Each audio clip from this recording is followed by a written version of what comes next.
اذان جمعہ پر تجارت بند کر دینا چاہیے۔ جو خطبے کی اذان ہوتی ہے، اللہ کے نبی صلی اللہ علیہ وسلم کے زمانے میں وہی اذان ہوا کرتی تھی۔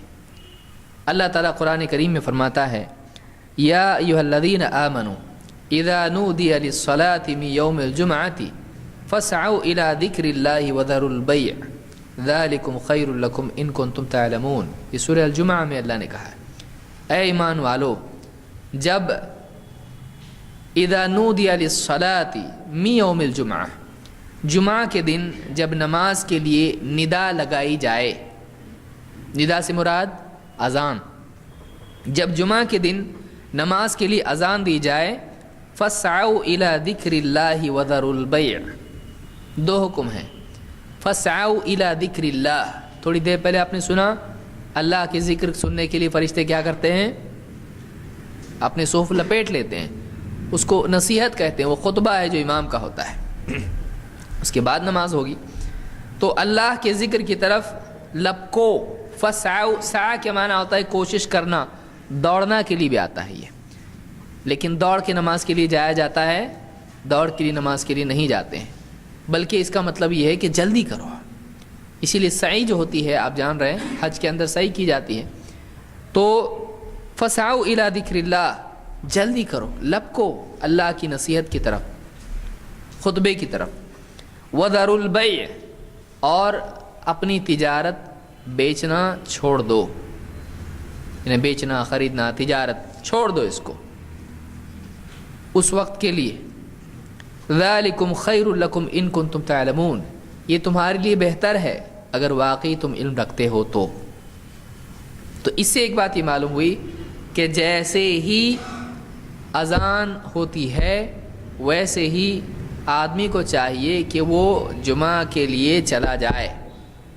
اور اس میں بھی معلوم ہوا کہ تاجر کو جمعہ کی اذان کے بعد تجارت کرنا جائز نہیں، جمعہ کی اذان کے بعد تجارت کرنا جائز نہیں ہے۔ کیوں؟ اللہ نے چھوڑنے کے لیے کہا اس کو۔ اب عجیب بات ہے کہ بہت سارے لوگ دیکھیں گے آپ جمعہ کے بعد بھی اذان ہو چکی ہے، خطبہ چل رہا ہے اور عطر بیچ رہے ہیں، سرما بیچ رہے ہیں، یہ نہیں ہونا چاہیے، یہ مناسب نہیں ہے۔ اگرچہ یہ جمعہ کے لیے مفید چیزوں میں سے ہے، لیکن اس وقت تجارت کرنا مناسب نہیں ہے۔ اس کے لیے بھی تو حکم ہے نا، عطر والے کے لیے۔ وہ بول سکتا میں عطر والا ہوں، میرے لیے نہیں ہے حکم، اس کے لیے بھی حکم ہے۔ اتنا وہ لوگوں کو اتنا ہی ملے گا تو کیسا ہوگا؟ ٹھیک ہے، مفت میں دو، آپ عطر والے ہو۔ حدیث میں یہ آیا کہ یا تو عطر والا کیا کرے گا، عطر بیچے گا یا ہدیہ دے گا، یا کم سے کم اس کے پاس بیٹھ کے آدمی کو فائدہ ہوگا۔ آپ عطر اپنی جیب میں رکھو اتنا بڑا، جس کو بھی نہیں ہے آپ اس کو لگاؤ، لیکن تجارت اس کے بعد کرنا مناسب نہیں ہے۔ تو اس آیت میں اللہ تعالیٰ نے جمعہ کے دن اذان ہوتے ہی جمعہ کے لیے جانے کا حکم دیا ہے۔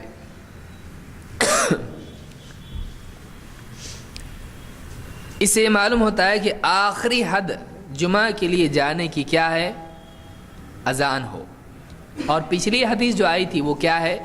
وہ اس سے پہلے کی ہے، یعنی اس سے پہلے جو جاتا ہے اس کو اونٹ سے لے کر انڈا صدقہ کرنے تک کا ثواب ملتا ہے، لیکن جیسی اذان ہوئی اور امام نکل آیا تو یہ چیز کیا ہو، کیونکہ امام تو پہلے آ جاتا ہے اس کے لیے، تو پھر وہ اس کا نام اب رجسٹر میں نہیں آئے گا، لیکن اب بھی وہ نہیں نکلتا ہے تو گنہگار ہوگا۔